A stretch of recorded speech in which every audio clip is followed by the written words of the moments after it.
All right, this is a video that I was just thinking about doing a while back and wasn't quite sure how to do it.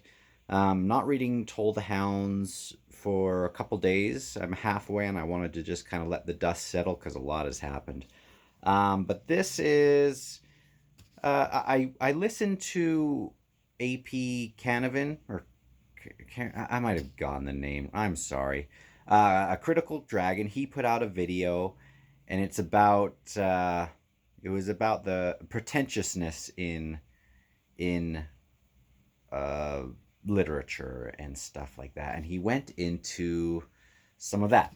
Now, I like pretentious books, but I don't have a fantastic vocabulary when I'm just speaking. Much better at writing that stuff, as I think a lot of people would be.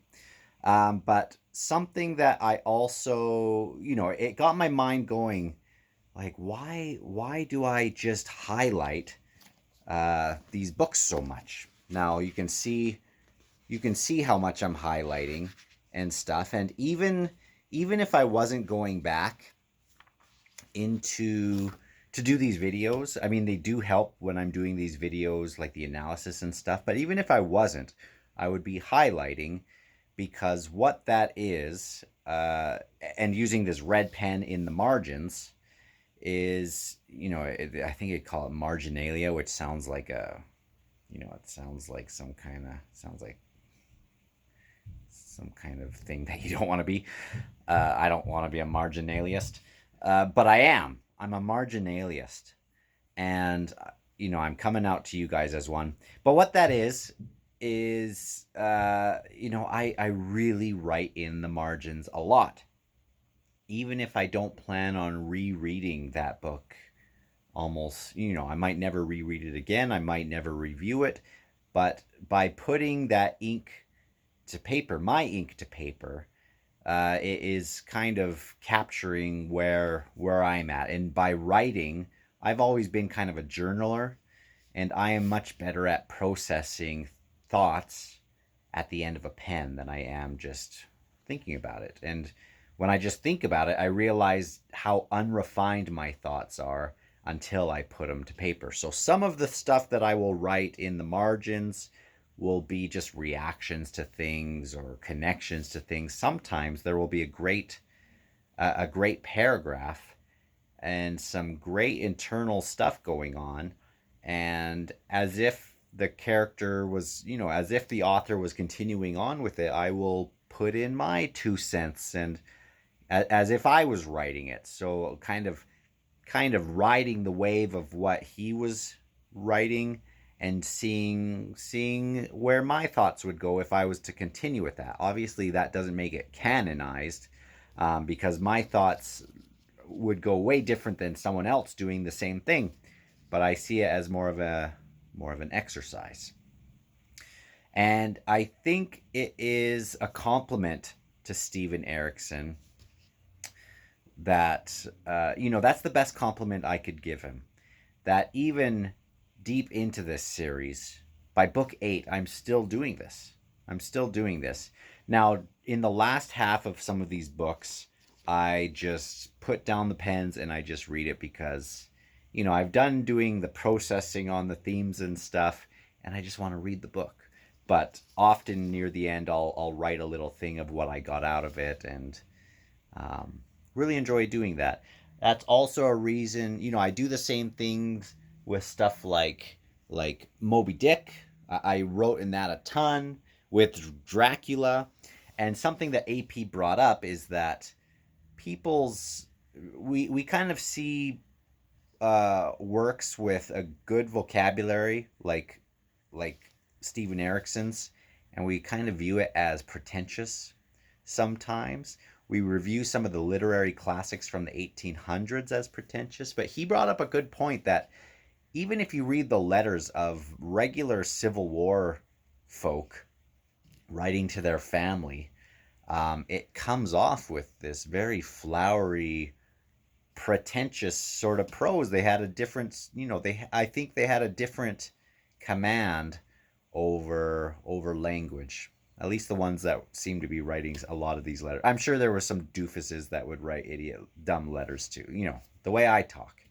Um, but I love a book that calls you to write in the margins and to highlight things and to go back and to rethink things, because it offers, it's an exercise. It's an exercise.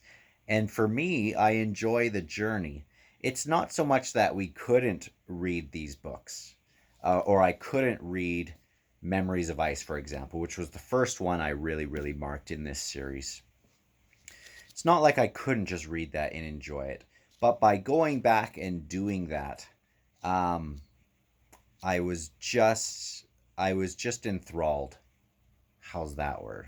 You know, my mom used that word, so maybe I don't have a great vocabulary, I think, but um, I just wanted to give him that compliment, I guess, that his works are worth really digging into and chewing on, and we get that with the Lord of the Rings. A lot of people will really write in the margins and make connections that don't necessarily need to are, are not necessarily allegory or anything, but mean something to them, and it reminds them of something. We connect with a lot of these characters and what they're going through and their decisions that they make, and sometimes people will write in the margins just some way of kind of bringing it back home to their own lives and things like that. Um, but I am definitely a marginalist. I hope that doesn't mean something else, other than just writing in the margins before I put this out on the internet. But just wanted to leave that comment here and still invite people to read this series because it really is great. But I do think you have to go in knowing that it's going to take a while, and it might force you to look back and reread some things, and some of the connections are not super obvious. It doesn't mean it's for a super intelligent crowd, like maybe it sometimes comes off, but it means that he wrote it in the way he wanted to write it, and sometimes that means it's not super user friendly or reader friendly to everyone, in their own, with their own rhythm of how they like to consume books, which sometimes I like to read books. Often I like to just rip through books like most people want to just read through books as well. But if you want to really dig into something that can be deep, um, I can't recommend it enough. So I'll leave that there again.